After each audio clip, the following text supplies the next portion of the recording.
There's a collective Aquarian move that's happened in society, and those struggles of identity and self against that backdrop, both in the collective narrative and in our personal lives, how we've been forging new identities in a period of struggle. It's grappling with the remnants of crisis and restriction. And this is the last full moon in Leo with Saturn in Aquarius that we'll experience until 2050. We're finishing out a phase of astrology here. Stay tuned. Full moon in Leo, 5 February.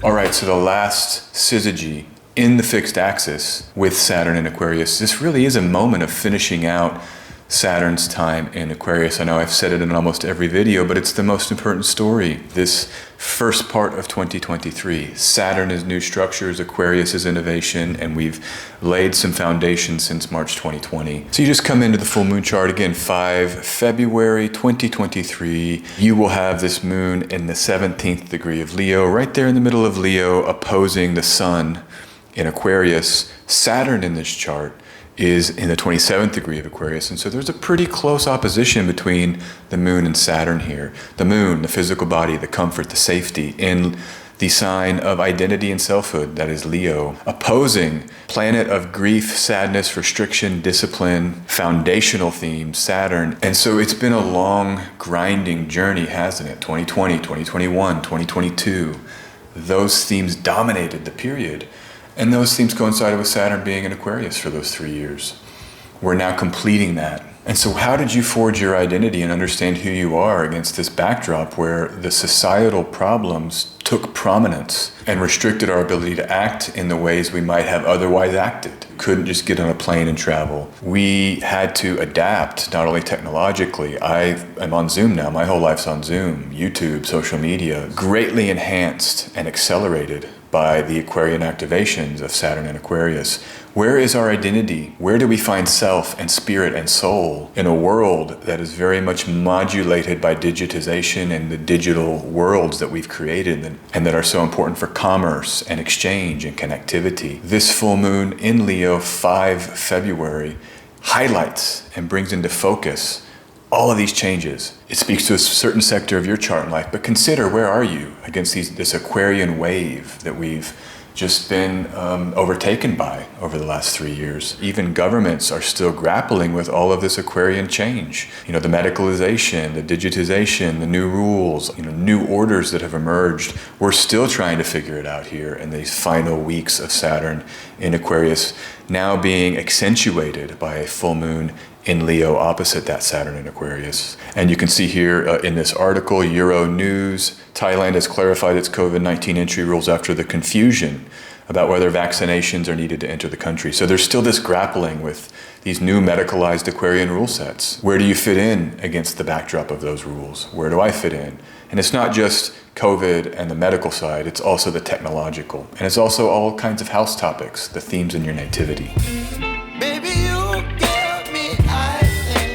The other lovely thing about this moment, the syzygy, the chart, look at the configuration between the moon in Leo, Mars in Gemini, Jupiter in Aries. It's a beautiful trine sextile relationship. There's great support.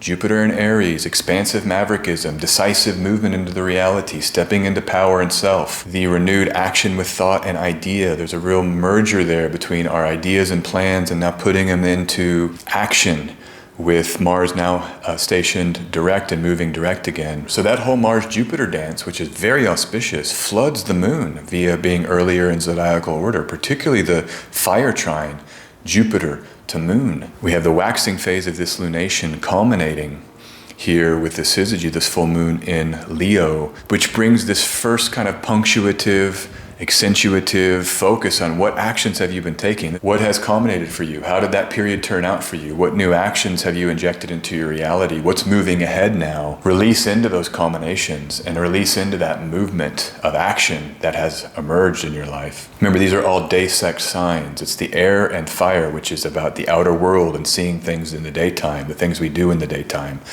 right? Or as a metaphor, action with people, with the outer world. Your life may have been hectic during this time. I know for me, a lot has picked up. It's a lot of movement and go-ism. I did a whole video on this channel about Mars direct and war.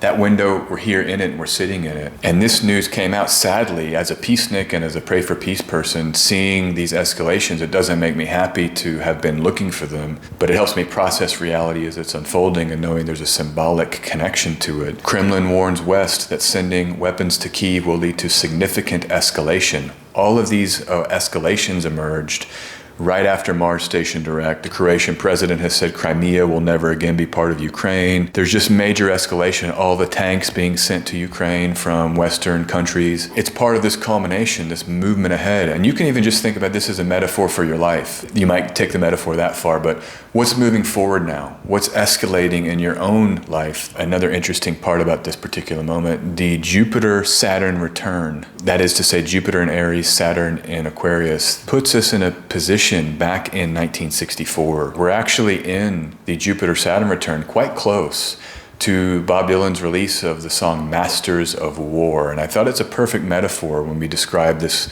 moment of escalation that we're in. We can talk about war. We can try to reveal truths about war and warfare. War is hell. War is horrific. Those men in my family were marred and scarred for their whole lives because of the traumas that they went through in warfare. And so I just think it's worth considering now that you have Jupiter in Aries. We can talk about war honestly and try to do that as a way to transmute the movement towards an accelerating world war.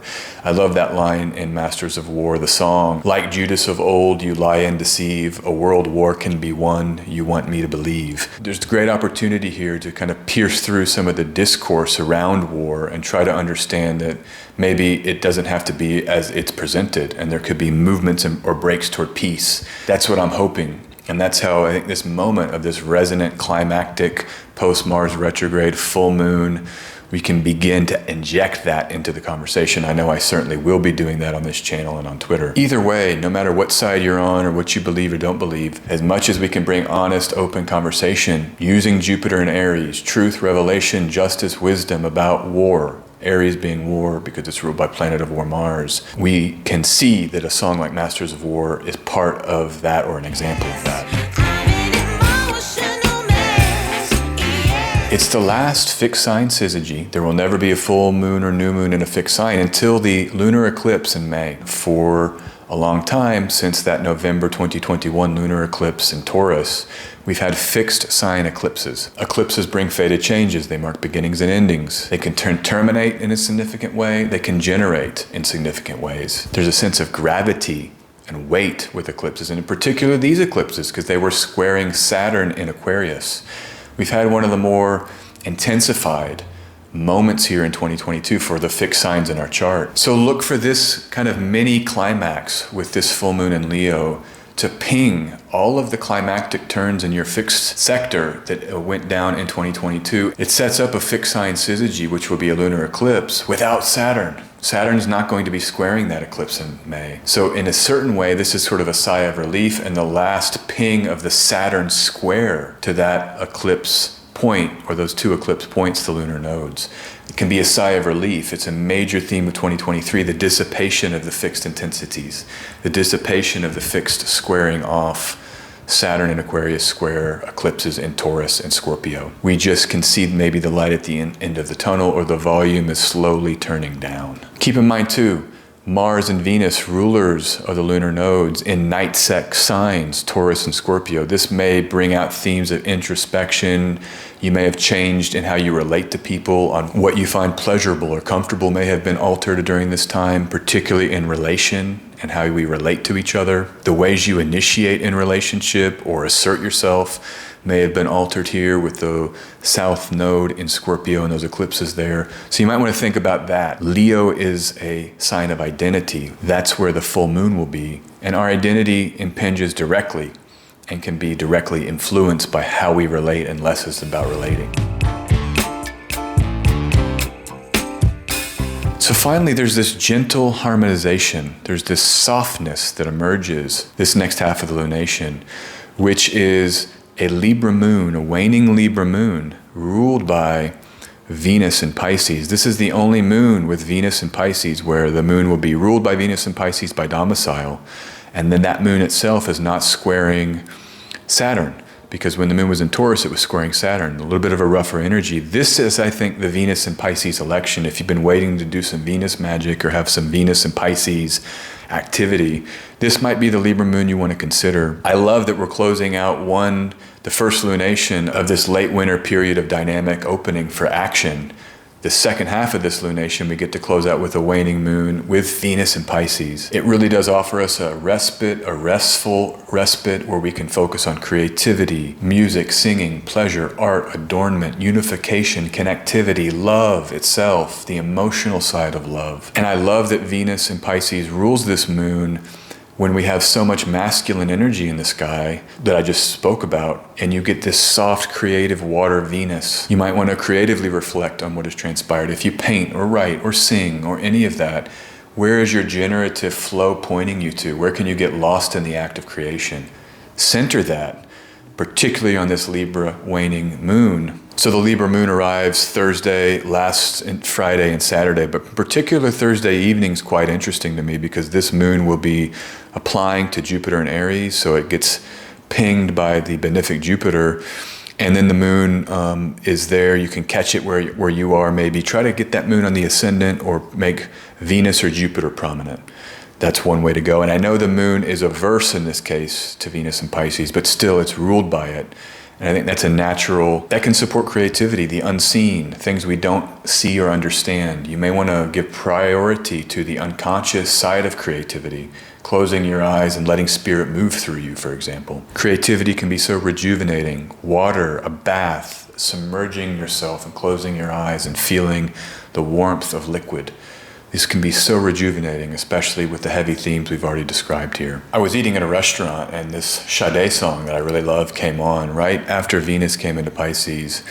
This was the song No Ordinary Love, I think is the title of the song. And it's all about how, you can give, I gave you all my love, I gave you all of this love. And in the music video, she's submerged as a mermaid. I think it's perfect Venus and Pisces. Submerge yourself, give the love you have to give, let it out. Release it into the world, and it'll help you.